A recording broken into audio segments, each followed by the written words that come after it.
Supreme court में TET के exam को लेकर के शिक्षकों को टेट या सीटेट पास करना अनिवार्य है। उस एग्जाम को लेकर के बिहार सहित पूरे देश में शिक्षकों में अब एक बार फिर से जो है वो धड़कने बढ़ गई है जो नॉन टेट टीचर हैं उनके पास। आप कहिएगा क्यों? क्योंकि देखिए अभी जो सीटेट का एग्जाम होना था, जी हाँ अभी जो सीटेट का एग्जाम होना था उस एग्जाम डेट में भी परिवर्तन हो गया, यानी कि फॉर्म भरने का डेट भी बढ़ गया। आखिर क्यों? अचानक पहले रुका हुआ था फॉर्म, उसके बाद फिर अप्लाई हो गया था, परीक्षा का डेट निकल गया था, फिर फॉर्म भरने का डेट आ गया। आखिर क्यों हो गया ऐसा? दरअसल ये इसलिए हो गया कि पूरे देश में शिक्षकों को सीटेट का एग्जाम देना है। पूरे देश में शिक्षकों को सीटेट का एग्जाम देना है और शिक्षकों को देखते हुए सीटेट के एग्जाम के ही नहीं फॉर्म भरने का भी डेट में वृद्धि हो गया है, यानी कि बढ़ा दिया गया है। और इनका फॉर्म भरने का जो डेट है सीटेट का ये हो गया है आपको 25 अगस्त से लेकर के 1 सितंबर तक आप दोबारा पोर्टल खोला जाएगा और उसमें आप चाहें तो आप फॉर्म भर सकते हैं, चाहें तो क्या फॉर्म भरना ही होगा। आप कहिएगा क्यों? अब देखिए प्रमोशन या वेतन वृद्धि के लिए हर हाल में टेट या सीटेट पास करना जरूरी है। अगर बिहार से बाहर की बात करें तो वहाँ ज्यादातर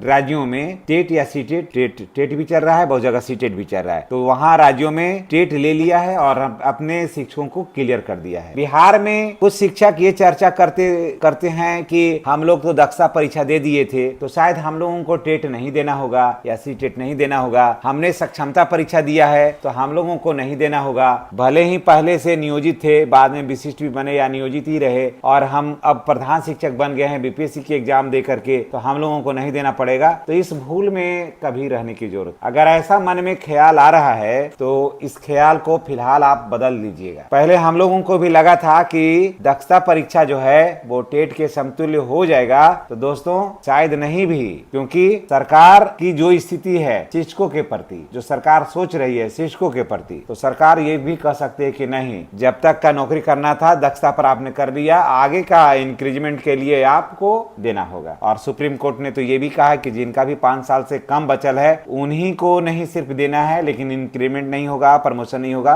बाकी नौकरी में बने रहने के लिए, जी हाँ नौकरी में बने रहने के लिए टेट या सीटेट पास करना जरूरी है। यानी कि एक लाइन में अगर समझ लीजिए, अगर आप नॉन टेट टीचर हैं और टेट का एग्जाम नहीं दिया या पास नहीं किया तो आपकी नौकरी चली जाएगी। एक लाइन में जान लीजिए, ये सक्षमता परीक्षा नहीं है कि देंगे नहीं देंगे तो क्या होगा। बात भी सही है, सक्षमता परीक्षा आपके मन पर था, इच्छिक था, आप चाहे तो दे सकते थे, चाहे तो नहीं दे सकते थे, दे के फेल हो गए, सब कोई मायने नहीं रखता है, वहां कोई जोरी नहीं था। लेकिन राजकर्मी का दर्जा के लिए, लेकिन टेट या सीटेट तो पास करना ही होगा। इसलिए मैं बिहार सहित पूरे देश के शिक्षकों को मैं कहूंगा किसी भी की भी बात में नहीं रहिए, एग्जाम तो भाई देना ही होगा, इसमें तो कोई किंतु कोई परंतु नहीं है। एग्जाम आप रो के दीजिए चाहे गा के दीजिए, आपको तो टेट या सीटेट पास करना होगा। एकदम एक लाइन में जान लीजिए, नहीं तो 8वें वेतन का लाभ भी नहीं मिलेगा, ट्रांसफर भी रुकेगा, प्रभावित हो जाएगा। ट्रांसफर दे भी दे सरकार, लेकिन प्रोन्नति नहीं देगी, सबको इसी तरह का लाभ होने की बात आपको नहीं है, कोसों दूर तक नहीं। हाँ, अगर बिहार में की बात करता हूँ कि अगर बिहार में सरकार कह दे कि टेट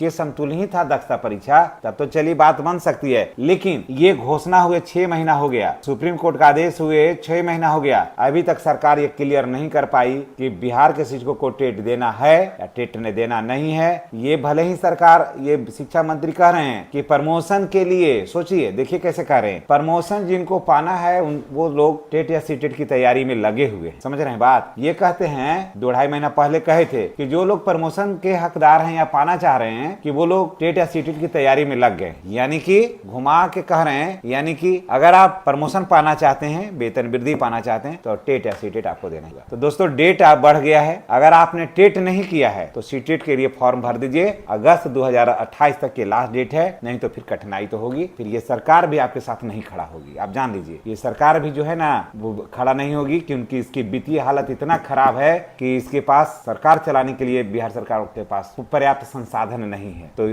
शिक्षकों को हटाने के लिए कुछ न कुछ हथकंडा अपना अवश्य अपनाइए। इसलिए सतर्क रहिए और सावधान रहिए, और हो सके तो फॉर्म भर दीजिए और तैयारी करिए, 1-2 परीक्षा दे दीजिएगा, आइडिया भी हो जाएगा और रिजल्ट भी हो जाएगा। चलिए इसी के साथ हम आपसे विदा लेते हैं, और इस संबंध में आप क्या कुछ राय रखना चाहते हैं तो हम आपकी राय की प्रतीक्षा में रहेंगे। और चैनल पर फर्स्ट बार आए हैं तो चैनल को आप सब्सक्राइब करके बेल आइकन को दबाइएगा। धन्यवाद।